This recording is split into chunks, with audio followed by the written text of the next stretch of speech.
self-harming. Hitting his head. Very expensive. 25 hours a week. He enjoys his therapy. NDIS funding ABA therapy. Hey guys, and welcome back to our channel. Today's video is a sit-down video. We asked you guys over on Instagram to ask us some questions regarding Jacob's therapy and early intervention. If you aren't following us on Instagram, go over there. I'll put the link right here. Follow us on Instagram. We do a lot of these kinds of things where we ask questions on Instagram, and we do show more footage and more photos over there, so definitely go and follow us. But for today, we are answering your questions regarding Jacob's therapy. We aren't very big experts on it, so don't hold us to any of the information that we say today, but we are just sort of sharing our journey, and so far so good regarding Jacob's therapy, so we will go ahead and answer the questions. And Jordan will sit here and look at me weirdly. No. I'll do my best to answer too. Why, will I not know anything? What are the hard questions? You're just sitting there going. Question number 1 is from Mrs. Henderson. What therapy is he having and how often? So Jacob, you guys who don't know and haven't followed any of our videos, Jacob has been diagnosed with autism spectrum disorder level 3, which is severe autism. He was diagnosed in July last year. So it is now January 2020. So it's been about 6 months since his diagnosis. We have put him in ABA therapy. So ABA therapy is a applied behavior analysis therapy, a little bit contradictory type of therapy. A few people out there don't really think that it's the best thing for children with autism, but he is having ABA therapy for 6 hours per week. Well, they say that it works really well for some people and for others it doesn't. So it's a matter of trying out what works for Jacob and then seeing if it works for him. And so far it's been working good for him. So yeah, we'll stick to it, and then if it seems like it's not working, then we'll try something else. Yeah, I mean, we wanted to go into it thinking this is just a trial. We're just going to see what it's like. We're not like committing to his lifetime of ABA therapy. We're just trying it out, and it seems to be going well, so we're going to continue it. So yeah, he's having that 6 hours per week. So he has 3 sessions of 2-hour long therapy sessions. So the way that it works is that there's a senior therapist and there's a junior therapist. So the senior therapist kind of observes everything. She's the one with the qualification, and the junior therapist is a lot cheaper so that you can get more hours out of your funding, and it's more intensive. So I've got a description of what ABA therapy is. Applied behavior analysis is a type of therapy that focuses on improving specific behaviors such as social skills, communication, reading, and academics, as well as learning adaptive learning skills such as fine motor dexterity, hygiene, grooming, domestic capabilities, punctuality, and job competence. So there's a lot of like controversy with ABA therapy about trying to fix problem behaviors and fix bad behavior. ABA does not fix bad behavior.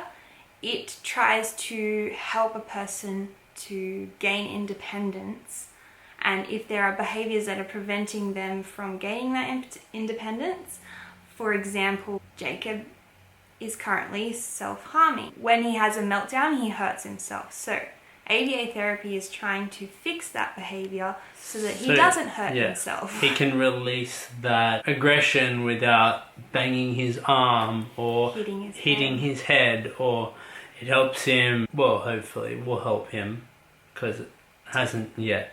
To overcome that. So to get past that and figure out a way to calm himself down. Yeah, and I mean, he has lots of like stimulatory behavior that he does, where he jumps and he sings and he screams and he does all those things.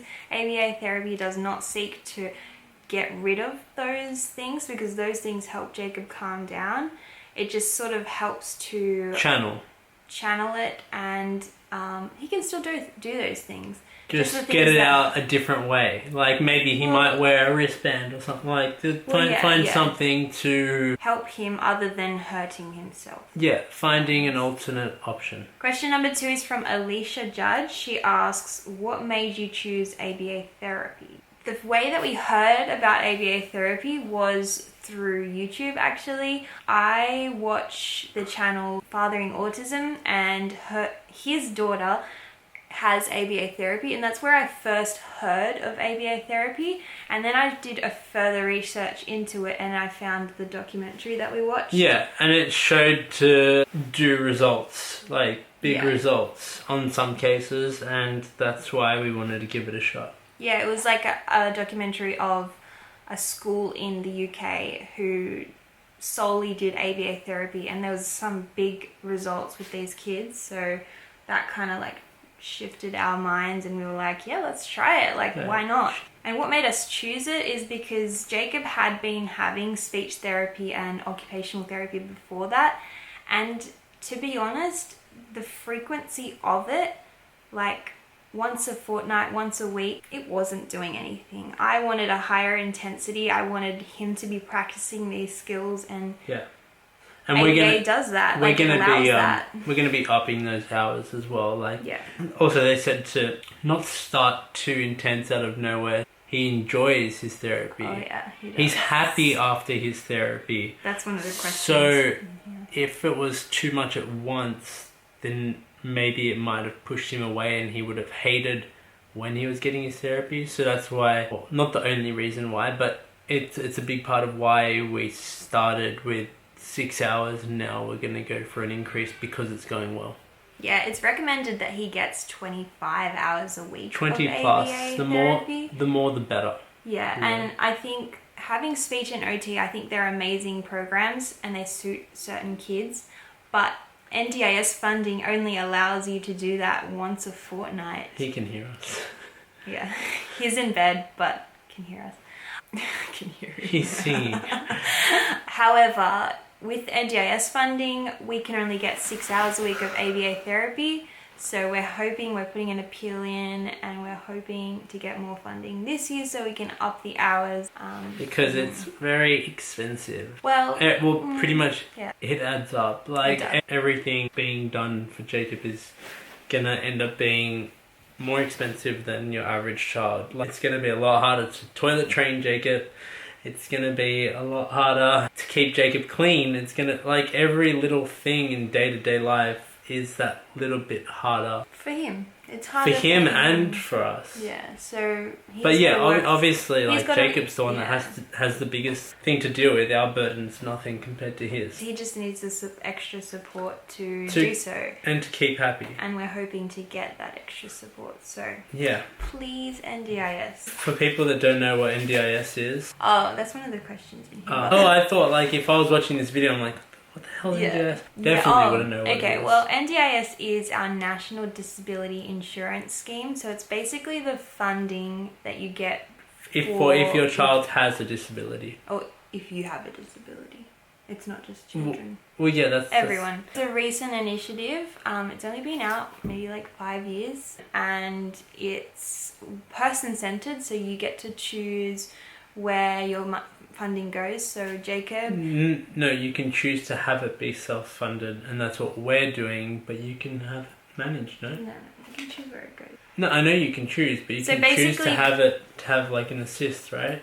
To help you spend your funding. No? Oh yeah. But we're self-funding. You don't have to do that. You can have like an assist if you need help. Jess has obviously put in the hours to know what's best for him. Obviously, I give my thought and my input, but Jacob is very lucky to have Jess.